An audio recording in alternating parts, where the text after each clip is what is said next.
This would have been my 15th kit of the year to finish. If I hadn't gone around to hyper detailing it and had all these parts. So there it is. Okay, hello there, Chris here from Becker's Models, and if you want to hear about the other 14 kits that I've just finished, plus a few other things, grab a cup of coffee, stick around for the Mustang music, and let's go for a deep dive into 2022.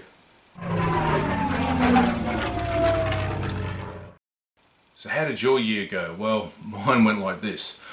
I started off with a lot of big plans. I started a lot of things. I finished a few things. I mean, 14, that's a pretty good effort. But it really wasn't that all successful, if I'm honest. The highlights are, though, I won a few medals at the state competition. Hadn't been for a couple of years, and mainly with my in-flight aircraft, my MiG-31 for example. I was really happy with that, and the first couple of builds I did in the year, which I'll explain in a bit, my Corsairs, I was super happy with the finishes I got on those. So there were some highlights. But the main drawback for me this year is, well, I'm really struggling to juggle two things in the air at once, pardon the pun. You know, at one time I'm trying to create these models that look great in flight, but I'm also trying to work out, well, how do I actually get them in the air? And like the great Bilbo Baggins once said, I feel like butter stretched too thin on one piece of toast. And of course it doesn't help, I get distracted by the squirrels, as we call them, by, you know, all these new kits coming out or new ideas that pop up, and I start on those things and I do a few tanks and I do some sci-fi and I get really distracted along the way. But the good thing is, I think I've worked out a fairly radical solution to try to get me over this hump, this inability to finish a kit, to get the right finish or weathering. I feel like I've been stagnant for quite a few years on how to do that. I think I've worked out what to do in 2023, but before I talk about that, which you'll have to wait to the end of the video, let's do a quick run through of the ones I've finished, and I'll start with some pictures and we'll put them up there so you don't need to look at this scary mug any longer. Let's start at the top with my pair of Tamiya 148 scale Corsairs. These were definitely the highlight of the year, and I had planned on them just being straight out of the box builds, but they quickly turned into a full-on deep dive into how to weather Pacific War, World War II US Navy aircraft.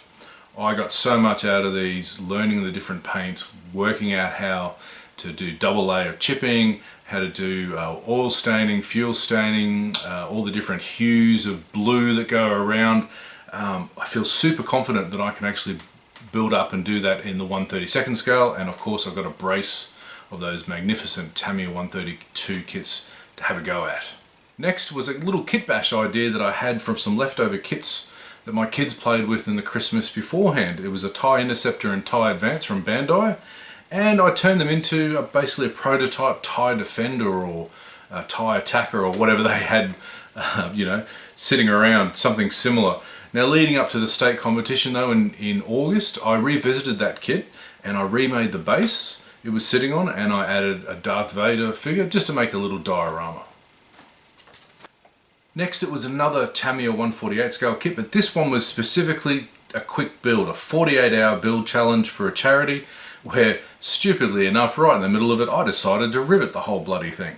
So I did finish it on time with some basic chipping and oil modulation, and it came out well. Again, I built a base for it for the state competition, and it did quite well, won a medal.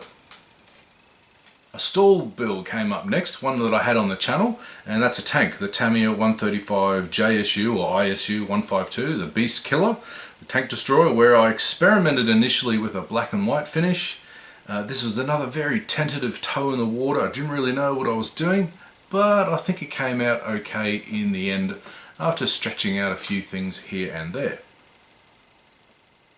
When we get to the mid-year, I finally got into a long-term project, finally got it over the line, something I started more than 3 years ago. It's a complete chess set made from 1/100 scale wargaming tanks. This was an absolute blast to build, paint and weather, and while the cheap plywood chessboard base I bought decided to warp and bend into a pretzel, I actually scored a medal at a competition for this one, just for the, you know, for what it is. We have actually played this set at home, my kids and I and the family, but I might get a more stable chessboard for it next. The cursed Messerschmitt 262. This is the Tamiya 148 kit. It gave me only a little bit of trouble when I converted it to wheels up, but it had some strange ghost seams appearing later on that I had to fix, and then take the masking off when I'm finished the painting, and a bloom of fog or something from glue going off underneath the windscreen just couldn't be fixed. I took this along to the state comp reluctantly, but I actually lost it. It was hidden somewhere amongst the 5 or so boxes I used to transport the nearly 20 other kits. I actually found it when I was packing up on the last day, and yeah, I reckon this subject is cursed for me. I really want to do a bigger one, 132 or even bigger. It's my favourite aircraft, World War II, but I'm a bit scared about starting another one. Let's move to a fun finish. This is another stalled one, Tank Girl. I learned a lot on this project, but I was never happy with the finish on the turret, but particularly with the girl herself. But I got some really good pointers from figure painters when I took it to that competition, and that was worth all the trouble for me. That was why I loved going to comps. It was great because, you know, the master himself, Ben Flood, he took me aside. He said, okay, Chris, this is how you can improve painting skin tones on girls, and how you can get, you know, you can improve how you can do the clothes and everything. I learnt so much from him and from other people giving me tips. Something I really want to tackle in 2023. Another quick build next. This is a Ukrainian X-Wing. I used the Bandai 144 scale kit. This was a lot of fun. I was emulating the design that President Zelensky wore on May the 4th. I started in May, obviously, but I was doing other things all at once, and I didn't actually finish it to mid-July. This is actually going to get donated to a Ukrainian friend of mine, and we're going to help try to raise some more funds to buy some more drones and other supplies for the defenders of Ukraine. Next is yet another stalled build I had to finish it was from 2019, I think. The Academy 135th scale Viper, but I painted this in Australian Army colours because it was up for tender. It might have actually been replacing the Tiger. The Apache actually took it. It was an interesting build, a little bit difficult to convert in flight, but not too bad. Had to get the coning right on the blades, but it was the bloody canopy. I couldn't close it properly, it wouldn't fit. It really destroyed the mojo on that. I just quickly finished it. Yeah, I would advise doing this kit on the ground. This year I really wanted to do some F-14s. I'll get into some ones that I didn't finish, but I did manage to try out Academy's new tooled 172, which happen to have all the parts you need to make an A or a B or a D. I did 2 of them. I went down the what if route again, and I made a D in F111 colours. I actually gave that away to a good friend of mine who gave me the idea for doing that build. The other one I've kept, that's the late A in RAAF 3 Squadron colours. I used a different method here for in-flight display. I put the rod through the side, so it actually is hidden by the wing, so that was a really good experiment. Might try that again. Definitely more F-14s to come. Getting to the end of the year now, and just on spec I decided to build, had a leftover kit that I was trying to sell off for somebody else, was the new tool Airfix Sabre, and I thought, oh, in flight should be pretty easy. Oh, no, no, no. Do not build this one in flight. Build it wheels down. It's engineered extremely poorly. Not a very good kit. Airfix, you sucked me in again. This one fought me all the way, and I would never buy or recommend this kit. I just wanted it done, and it just gutted my mojo going into the end of the year. The last build of the year was completely unplanned, as I was not expecting at all, had super low expectations going into watching Andor Star Wars, a new Star Wars series. I fell in love with that show, and when I saw that Partisan X-Wing, I'd seen it before in Rogue One and thought about, oh, I might do that in the future, but I had to do it. This was a very, very pleasant build. It restored my mojo, it got me going again. It was really easy to weather it after I did some experiments, because, you know, Bandai, they're just the best at doing this sort of stuff. I'm hoping to actually turn it into a proper ground display, make a little diorama with some figures and some droids for next year, maybe May the 4th, 2023. So that's it for the finished ones. What about the ones that I started or restarted, pulled out of the shelf of doom? What happened to those? Do you really want me to explain each one of those? It's over 20. I think I counted 25 kits that I either pulled out of the stash and started from new and didn't finish, or ones that are on the shelf of doom and only made a little bit of progress. So I'm just going to do a quick fire through a few of them just to show you what madness went on in my my den down here. Let's start with a T-72, Russian T-72 blown up in Ukraine. The tank popped off. This was a build I started before Alex Clark did his magnificent one, and after seeing his I sort of lost the mojo. I will finish it one day, maybe. Porco Rosso, it was the 30th anniversary. I really wanted to finish this one, but I didn't want to rush it. I wanted to do something special. I'm hoping to get that done maybe next year, maybe not, maybe the 35th anniversary. And then I saw someone's 3D printed a 1/24th scale. No, well, not 1/24th, 1/16th or 1/18th scale, some massive scale. And I really want to do something like that.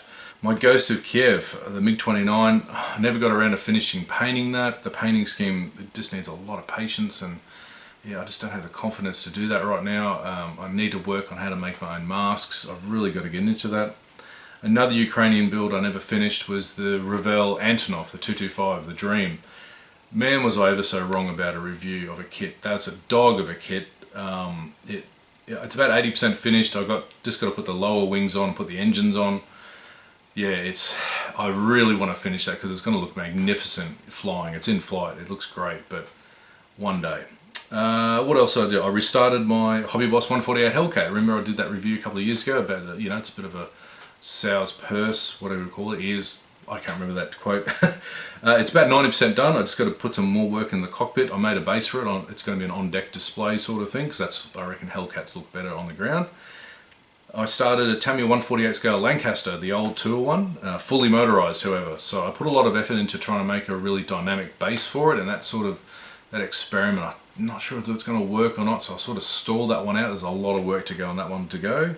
Another 132 scale beast, the Trumpeter A6A, the Intruder, Mad Riveter. I had to, like Dukes did, he filled in almost all the rivets. I'm doing the same, and it really sucks your mojo. And the paint scheme I've got for that one, it's such a beast. I don't know. I planned to have gone to Model Expo down in Melbourne a couple of years ago with that one, but COVID stopped that. So maybe next year, maybe 2024, I don't know. Revell's Razor Crest. Remember the review I did for that with that crushed box fella? I experimented with how to fix that terrible surface texture that the kit had, and I think I made good progress. But yeah, that's a slog of a kit to get through once that's done. So maybe when the new series of The Mandalorian comes through, maybe I'll get my mojo going again. And another Airfix kit, the Walrus. Now I got rid of all my modern Airfix kits, apart from some little tiny ones, the 172s. I'm actually pretty happy with those. And my vintage ones, the collectibles, 1/24ths. After that Sabre, I was just like, nah, that's it. I'm not touching the modern stuff. However, I did build the Walrus. I built the full interior, and I started to assemble the outside, and it's pretty good. I've got to say, it's actually working out pretty well. But I just got scared off by that Sabre, so yeah, I'll just leave that one for now. Look, I won't bore you. There's so many kits that I started and didn't finish.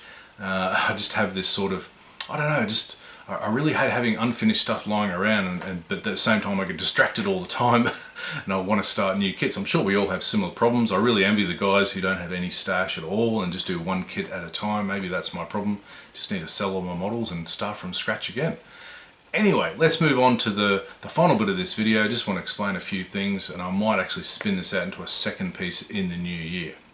I have a radical plan for how I'm going to fix this vicious cycle of me wanting to finish things as quickly as possible and never get happy with the finish, and also just stagnating with my the ability to paint and weather, particularly aircraft.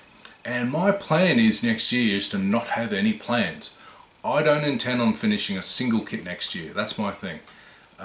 If I do, it'll be by mistake, not by design. Trust me. Okay? So that is my intention. You will probably not see any build videos from me next year. If you do, it'll be because I've got stuff like I've got a Trumpeter 144 scale submarine that literally just needs photo etch on. It's about to be built. I've got a few other things. That Cromwell that I showed you at the start, the FX Cromwell, that's built and it's all videoed up. Apart from those little things and a few things around the side, that's it. All my focus is going to be on solving the two problems of how I'm going to model aircraft in flight, all those experiments. So that's all I'm going to get my head into, is just experiment with kits. How can I solve the dynamism about how to make them looking good in flight? And then the second half is how can I make the finish look good? How can I make my painting improve, my weathering improve? And the way I'm going to do that, and I will explain this better in another video, is a technique called deliberate practice. Now, I've used that in other areas of my life, in work and so forth, and musicians are pretty familiar with that. Sports people, you might be familiar with that with coaching. If you're not sure what that is, it's not the whole 10,000 hour rule. You've got to do 10,000 hours of mind-numbing practice to get better at something. No. What you need to do is you need to work out, well, what's your goal? Where do you want to get to? Break that down into all the sub bits that you need to, if you want to paint a really good model, well, you need to learn how to paint like a single color. So you're going to work all the way down to there, and you need to just practice on that one element, show other people, show people who are better than you or as good as you at it, try to get some feedback immediately, do it again and improve, get more feedback on that, and once you've mastered that, once you've got to that stage, move on to the next one and do one other thing, and then slowly build on the other thing, build on, build on, build on, until you get to this full area of competence that you feel, oh, I'm competent to do all this, I've got the confidence to do it because I know how to do it. See, at the moment, a lot of us, we just swing from one model to the next, trying a different, try chipping on this, try some streaking on that, try some fading on that, or whatever. And when you're building, I mean, I get to build quite a few models, 10, 15 a year, but some of us only get to build 1 or 2, and you don't actually get a lot of time to improve. So that's the way I'm going to do it. I will explain it more in full in a different video. I've already started, I've already planned how I'm going to get this done, and I will be turning the camera on, but I won't be releasing videos just yet on the deliberate practice. I will be doing it, of course, on how I'm doing my aircraft in flight. I've already started that, I've already got some stuff in the can, so to speak, how to make rods, how to motorize, how to make jet exhaust effects, blah, blah, blah, blah. So stay tuned for that. So I hope you made it to the end here. I want to say thank you to all the new subscribers I've had this year. Thousands of new subscribers. It's unbelievable. I can't believe people are still watching me after all these years. Thank you to all the old subscribers who've stuck around for this long and listened to me drag on in my Australian voice and so forth. It's been a fun year. I've done quite a few different formats, things. I've tried to sort of play around with YouTube, see how it works, see if it will improve my modeling, and I've got to admit, there's ups and downs with all this, like I've just said. So next year, I've got to say I'm sorry, but don't expect a lot of output. Maybe 1 or 2 videos a month, maybe only just 1 a month. Who knows? And like I said, the build videos will be stretched out. They don't get as, it's not about the popularity, but it's just, it's not as many like that compared to my tutorials, which I get a lot out of because I learn a lot from that. So let's just end it there. One last note, I've actually redone my website. I've had a lot of help from Harry Houdini, who's a webmaster. He's helped me put together a really good website, so I've populated that. It's almost finished. There's a few things that need to be done, but just check it out, beckersmodels.com, and so that's where I'll be uploading a lot of my stuff. You'll see videos there, photos as well. If you don't like going to Facebook, all the stuff's there, so you can skip the social media. It's another thing I'm really going to pare down in 2023. But anyway, have a great new year, and I will see you in 2023. Cheers.